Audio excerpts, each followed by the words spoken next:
నమో శ్రీనివాసాయ నమః. నమో వెంకటేశాయ నమః. అందరికీ నమస్కారం అండి. ప్రతిరోజు రాశి ఫలితాలు తెలుసుకోవడానికి ఇంకా మన ఛానల్ సబ్స్క్రైబ్ చేసుకోకపోతే ప్లీజ్ సబ్స్క్రైబ్ చేసుకోండి.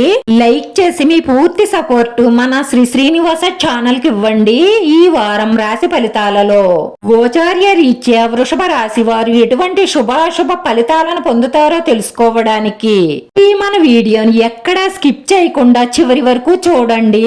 తల్లిదండ్రులకు మించిన గురువు కానీ దైవం కానీ వేరొక్కరు ఉండరు. ప్రతి మనిషి జీవితంలోనూ 70% కష్టాలు కోపం వల్లే వస్తాయి. మీరు మీ కోపాన్ని జయించగలిగితే 70% కష్టాలు తగ్గుతాయి. మనకి జాతక రీత్యా వచ్చే కష్టాలు 30% అయితే మనం కోపం వల్ల వచ్చే కష్టాలు 70%. అందుకే మీ కోపాన్ని మీరు తగ్గించుకోవడం వల్ల మీకంతా సంతోషమే. మీకున్న ఏ సమస్యకైనా సరే మీరు శాంతంగా ఆలోచిస్తే పరిష్కారం దొరుకుతుంది. మీరు కోపంలో తీసుకున్న ఏ నిర్ణయమైనా సరే మీకు నష్టాన్నే కలిగిస్తుంది. ప్రేమికులు ఏదో ఒక విధంగా ఈ రోజు గొడవపడే అవకాశాలు ఎక్కువగా ఉన్నాయి. మీరు విద్యాపరమైన పనులపై ఆసక్తి చూపుతారు. మీ ప్రేమ జీవితంలో మార్పు సాధ్యమే. మీరు వ్యసనాలకు దూరంగా ఉండడం వల్ల మీ భవిష్యత్తు మీ కుటుంబం భవిష్యత్తు బాగుంటుంది. భార్యాభర్తలిద్దరూ ఎంతో పుణ్యం అదృష్టం చేసుకుంటేనే ఆడపిల్లలు పుడతారు. మీ కొడుకులు మిమ్మల్ని చూసినా చూడకపోయినా మీ ఆడపిల్ల మాత్రం ఇంకొక ఇంటికి వెళ్ళిపోయినా కూడా మిమ్మల్ని కంటికి రెప్పలా చివరి వరకు కాపాడుకుంటుంది. మీ కష్టసుఖాలను అర్థం చేసుకుంటూ ప్రేమగా చూస్తుంది. కానీ ప్రతి తల్లి తండ్రి గుర్తుంచుకోవలసిందేమిటి అంటే తమ పిల్లలను విలువలు తెలిసేలా ప్రేమానురాగాలతో పెంచాలి. ఈ తల్లిదండ్రులకు తమ పిల్లలపై ఉన్నంత ప్రేమ మరెవ్వరిపైన ఉండదు. కానీ ప్రేమగా పెంచుతూనే వారి నడవడికను గమనించండి. పెద్దలను గురువులను గౌరవించేలా పెంచండి.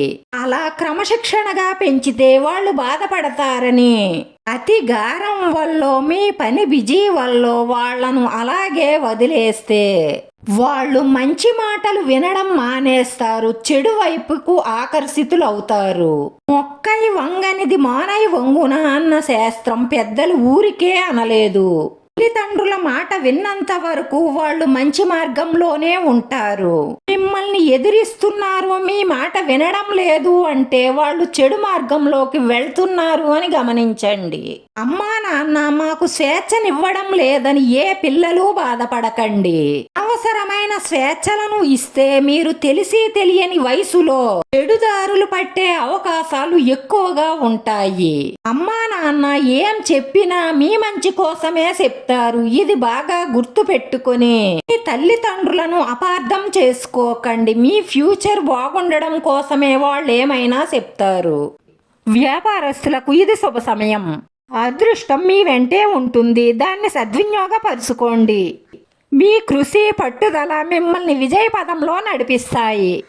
ఈరోజు ఇల్లు వాహనం స్థలం కొనుగోలుకు అవకాశాలున్నాయి. మీ భౌతిక ఆనందం సంపద పెరుగుతాయి. కానీ మీ గృహ సంతోషానికి కొంత ఆటంకం కలిగే అవకాశాలు గోచరిస్తున్నాయి. కుటుంబ సభ్యులతో ప్రేమగా మాట్లాడడం వల్ల సమస్యలు రాకుండా ఉంటాయి.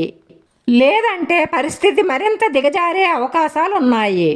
వాటిని పరిష్కరించుకోవడం మీ చేతుల్లోనే ఉంటుంది. మీరు మీ తల్లిదండ్రుల ఆరోగ్యం పట్ల శ్రద్ధ వహించాలి. మరియు వారికి ఏమైనా కోరిక ఉంటే దాన్ని కూడా నెరవేర్చే బాధ్యత మీ మీద ఉంటుంది.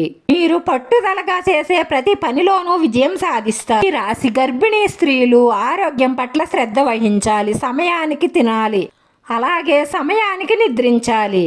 మీ ఆదాయం పెంచుకోవడానికి వేరే మార్గం వెతుకుతున్న వారికి తప్పకుండా విజయం లభిస్తుంది.